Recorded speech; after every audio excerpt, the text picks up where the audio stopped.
moves us, it comforts us, it leads us, it guides us, it moves us, it touches us, it influences us. All of these things are because God. Amen. This morning, our sermon scripture will be coming from the book of Psalm, chapter 23. Most of us can probably close our eyes and recite this, but we're going to have it on the screen for you anyway.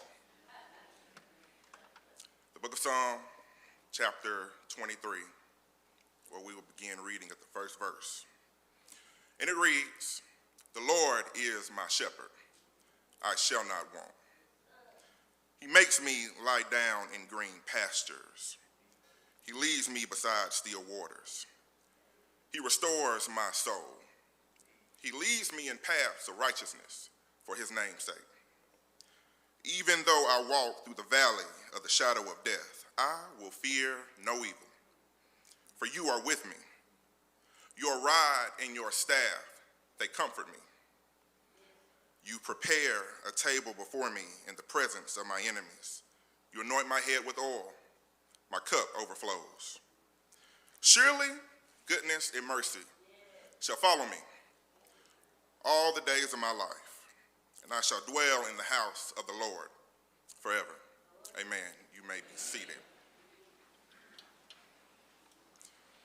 This morning, we want to preach from the topic, You Are. You are. You can fill in the blank for whatever you believe that God is to you.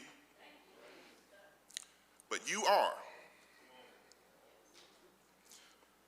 Most times, we associate a nickname with a person by shortening their name or making it easier or sometimes cuter to say.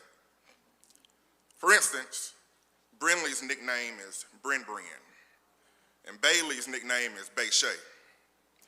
To me, honestly, it really makes no sense because they have the same amount of syllables as Brinley and Bryn and Bailey and Bayshay, but I guess it's cute, so we use it and we go with it. And other times, we may pick up a nickname because of something that we do or how that person actually views you. My girls call me Big Fella because not only am I their dad, but I am their big fella.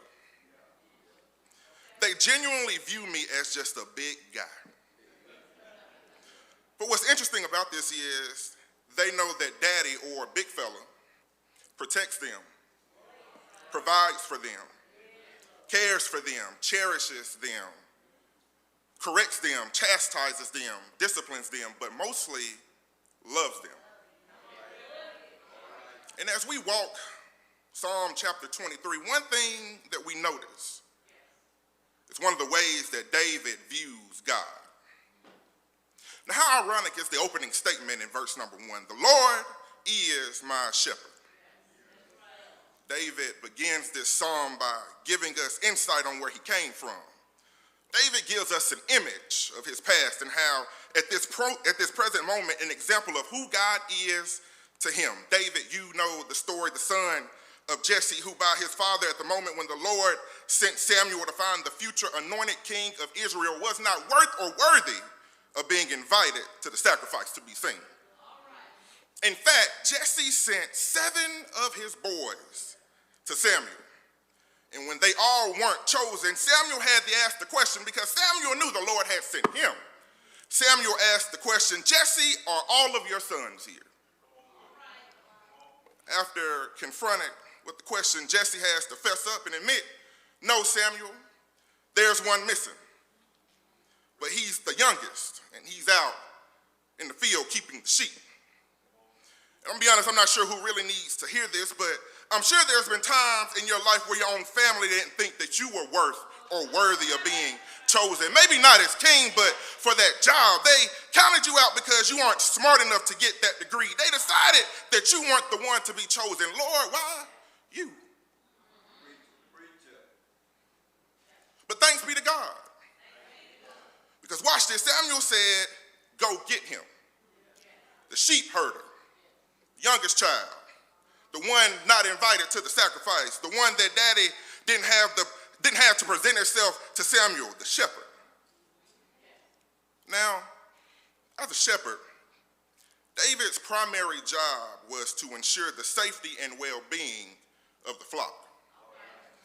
He provided nourishment and rest. He guided them, led them. David's job as a shepherd required him to be intimately involved with the flock, not just collectively, but individually. The sheep wanted for nothing because he cared for each sheep with love and affection. So David begins this song reflecting back on what he knows a shepherd is to be, presenting us with the similarities between what God is to him. The Lord is my shepherd. I shall not want. And if you're unsure how you want to unpack that this morning, when I'm hungry, the Lord is my food. When I thirst, the Lord is my drink. When I'm sick, the Lord is my medicine. When I'm lonely, the Lord keeps me company. When I'm sad and weak, the Lord is my joy and strength. When I'm friendless, the Lord is my friend. When I'm malnourished, the Lord is my nourishment. When I'm lost and I have no God, the Lord is my God. Because no matter where I am in life or how dark my days may become, the Lord is my shepherd. I can look back on what King David said when he said, the Lord is my shepherd, I shall not want. This was personal for David. But let's take the time to unravel more characteristics of a shepherd. Being a shepherd was a dirty job. It was an unpleasant assignment. Being a shepherd required hard work, commitment, dedication, long nights, sleepless nights, long days. You didn't want the responsibility of a shepherd's work. But in the New Testament, in the Gospel of John, chapter 10, around about verse 11, Jesus says, I am the good shepherd. Meaning, Jesus was willing to do a dirty job. Jesus was willing to take the unpleasant and unwanted assignment. Jesus was willing to be our shepherd. In church, the truth is we aren't smart enough to lead ourselves. We aren't wise enough to secure our own safety. We don't possess the capability of knowing what's good for us and what's bad for us. That's why God sent his only begotten son to die for us on an old rugged cross so that we didn't have to figure all of this out alone. But instead, he sent us a good shepherd who will love us despite our flaws, cherish us despite our iniquities, love us better than a mother and treat us better than a friend. Knowing that the Lord is our shepherd is worth more than gold because it allows me to be a sheep in his pasture. We must remember this is personal. So when we read it, we're allowed to take it personal as well. If no one else believed that what the Lord was to them, David knew what the Lord was to him. And just like David, I'm allowed to take it personal. And if you allow me this morning, I just have a few things that the Lord sent me over to say. One of them being is the Lord keeps you. We are creatures of habit and creatures of desire. We are naturally tempted by things that we may not necessarily need. Our bodies and our minds are tempted a lot of the time by things that aren't good for us, maybe in that moment. For instance, our body needs water to ensure that we aren't on the verge of dehydration. We give it carbonated drinks instead. We need to lie down and get some rest, but power comes on at 11. Power Book 2 comes on at 12. Raising Canaan comes on at 1. And Power Book 4 comes on at 2. But for some strange reason, we can't seem to find out why I'm sluggish and tired at work or at school, neglecting the fact that I stayed up and binge watched TV all night. Truth is, church, we aren't good at making the best decisions for ourselves. But fortunately, a shepherd's job is to put me in a position that has favorable outcome. Meaning, even when I don't do or know what's best for me, The shepherd makes me do what's best for me. Maybe the reason your phone died while you were scrolling through Facebook wasn't a coincidence, but God knew that you needed some rest. Maybe the reason you ain't got no sugar in your sugar jar is because God knows it's what's best for your body. We must allow the shepherd to shepherd.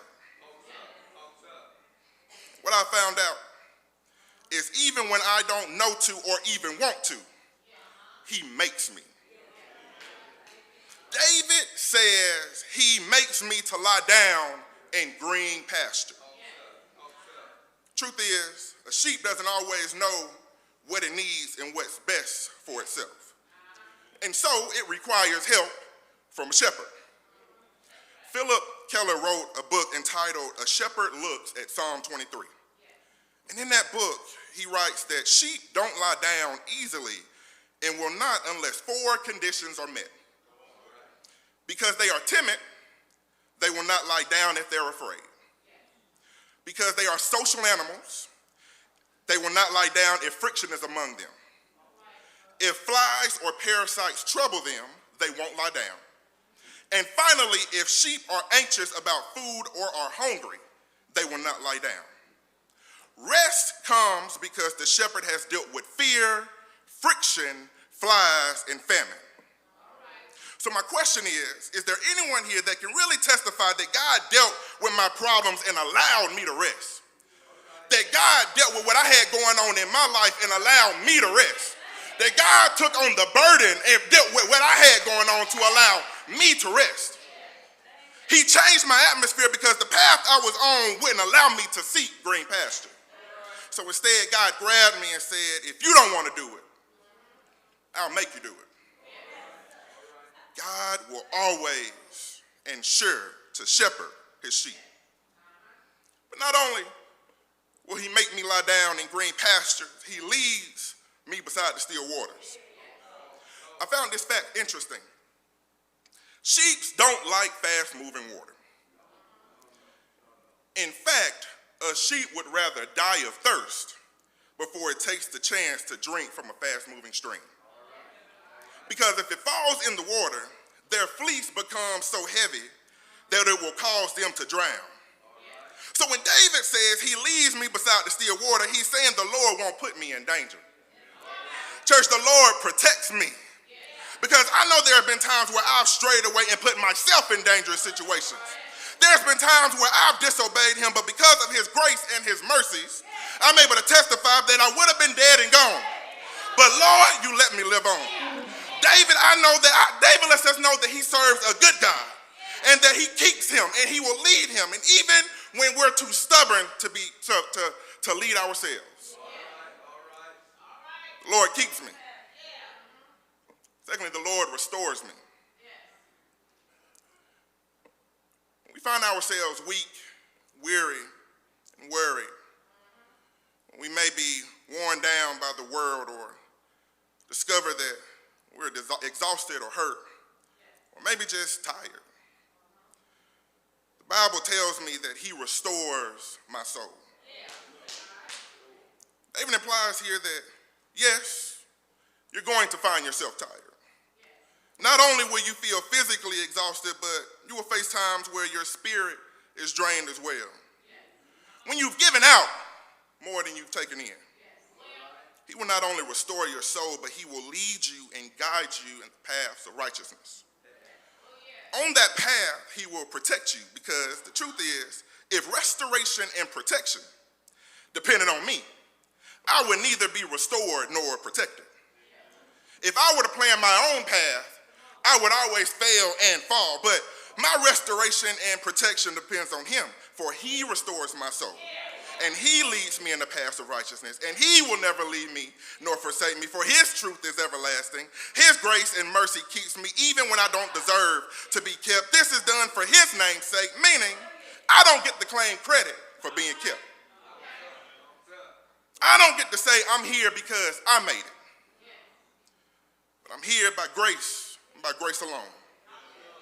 God's love, he forgives and saves us not because of who we are or what we do, but because of the work of Jesus Christ. You know, what's interesting here is that when we get to verse 4, we're able to see a shift, because we're able to see that my life isn't always sunny.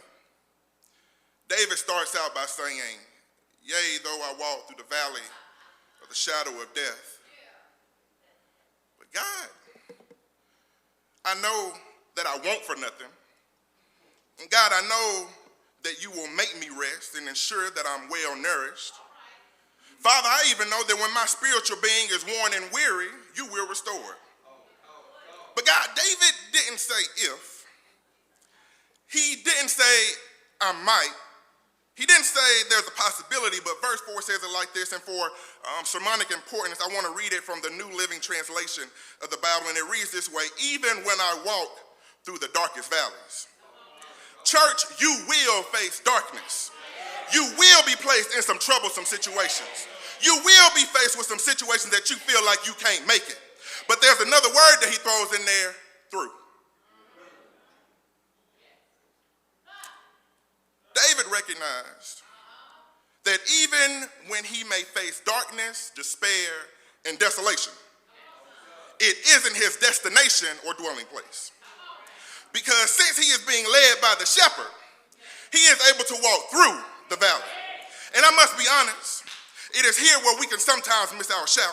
It's here where we can celebrate, because it is here that we can rejoice, because it is here where I'm able to see that weeping may endure for a night, but joy does come in the morning. I'm able to see that in this life I can expect dark days, but it won't last forever. I'm able to see that I may be fire tested, but this place and period of my life is only temporary, because I'm only passing through. I can stand strong because I know during this time the Lord comforts me. He will strengthen me. He will keep me. I have no need to panic or sound the alarm, because truth is, if he brought me to it, yeah, he'll bring me through it. The shepherd's presence did not eliminate the presence of evil. But we are able to realize that when evil is present, we have no reason to fear.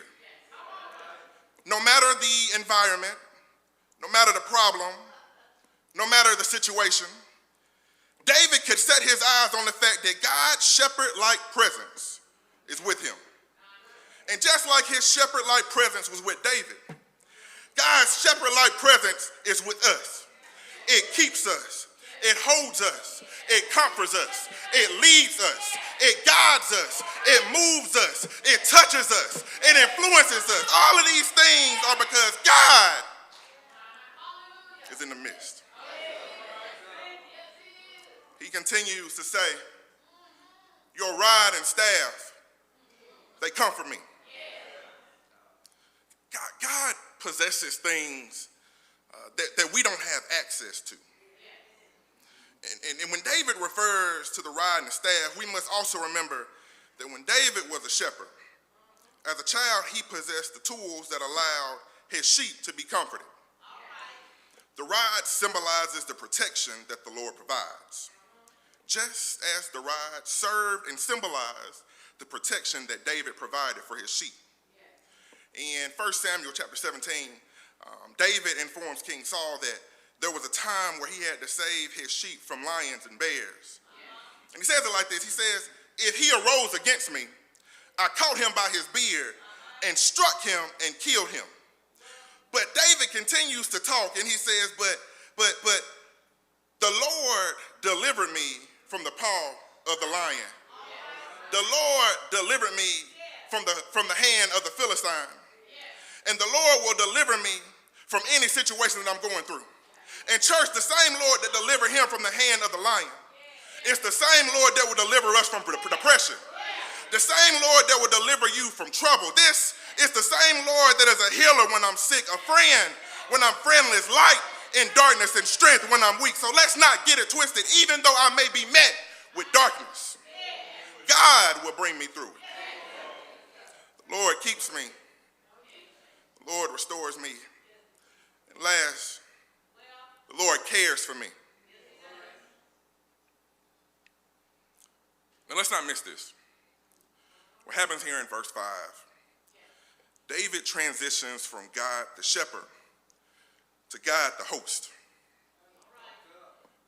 You prepare a table before me in the presence of my enemies.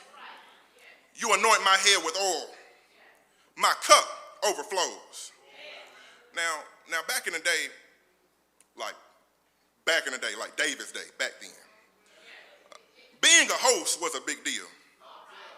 Because when you invited someone in, you were responsible and were expected for the caring and meeting of the needs of your guest. The host's job was to prepare the table for the guests so they could find rest and nourishment. But what's interesting here is that David describes God, the host, as providing for what we need, not by removing our enemies, but in the midst of our enemies. It's kind of like this. Imagine being able to enjoy your meal while you're sitting at the table and your haters and your problems are sitting at the table with you. And them not being able to comprehend how you can enjoy this meal when those haters and those problems been attacking you all day. How are you able to eat good and rest well when the enemy has been coming at you left and right all day? And this is why context is important.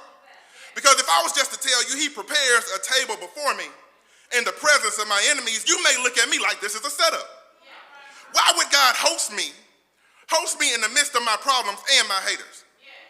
Because God the host is also God the shepherd. Meaning while the Lord is hosting me, he is also protecting me. I know the enemy is at work, but God is shepherding me. I know that I may not feel like what's going on around me is ever going to stop, but God is shepherding me. I know my haters want to see me fall, but God is shepherding me. I know the devil thought that he had me, but Satan has no victory because the Lord is my shepherd. I'm not sitting at the table alone, and I'm able to have peace because God is protecting me. And church, we don't have to worry about our haters or our problems because we serve a God that is bigger, stronger, wiser, smarter than anything the enemy can throw at us. And I know that I can sit at the table knowing that God will take care of me. You anoint my head with oil. My cup overflows. When a host welcomed their guests into their home, one of their customs was to pour oil on their head. Oil was refreshing and it was soothing. And it was just what a tired traveler needed to unwind. But David also knowing what oil did for the sheep, it adds, as he adds this into the psalm, shepherds would pour oil on their sheep to protect them from bugs and parasites and to soothe their skin. Once again, David continues to push the fact that God takes care of him. But not only does he take care of him, God takes care of us. He gives us more than we need. My cup overflows. God is constantly looking out for the needs of his people. And I'm going to be honest, I'm not just talking about when I needed $5, you gave me 10. I'm talking about when I needed 5 and he blessed me with a new job. I'm talking about when the doctors gave me medicine to temporarily stop the pain. But I'm talking about when he cured the problem.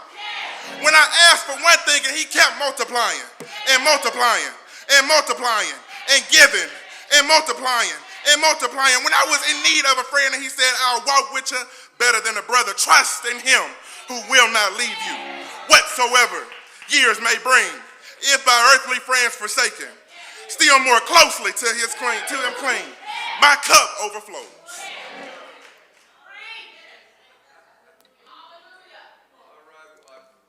God, David sends us home by informing us that goodness and mercy shall follow me all the days of my life. And I will dwell in the house of the Lord forever. David was able to live in faithful expectation because he knows who cares for him. Truth is, God never saw a problem that he couldn't solve, a mountain that he couldn't move, or a valley that he couldn't make it out of. He never saw darkness that he couldn't bring light to. Kirk Franklin recorded a song entitled, You Are. He says, Jesus, you are my joy within. Jesus, you are my shelter from the wind. You're the forgiver of my sin. You are the peace within my storm. Everything I need, you are. And truth is, church, everything that you need, he is. To some, he may be a shield. To some, he may be a strong tower. He's not just the shepherd, nor is he just the host. To some, he's their strength, their wisdom, their keeper, their comforter, my redeemer. He is the good shepherd. Jesus hung, died, and was raised 3 days later. Because not only is he all of those things, but to every one of us, you are my Savior. God bless you. God keep you.